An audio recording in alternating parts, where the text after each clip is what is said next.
Hello বন্ধুরা, আর S K চ্যানেলে সবাইকে স্বাগত জানাই। আজকে খুব অল্প পরিমাণ উপকরণ দিয়ে আমি বাচ্চার টিফিন বানাচ্ছি। দেখুন, একটা চিকেন নিয়েছি, চিকেনের পিসটাকে ছোট ছোট করে পিস করে নিয়েছি। তেলটা গরম হয়ে গেছে, তেলের মধ্যে চিকেনটা দিয়ে নুন দিয়ে হলুদ দিয়ে হালকা আঁচে দিয়ে ফ্রাই করে নিয়েছি। ফ্রাই করা হয়ে যাওয়ার পরই সেই তেলেতে আমি পেঁয়াজ দিয়ে দিয়েছি।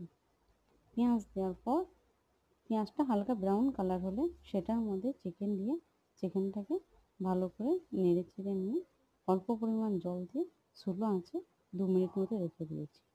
ততক্ষণ আমরা এদিকে রুটিটা বানিয়ে নেব।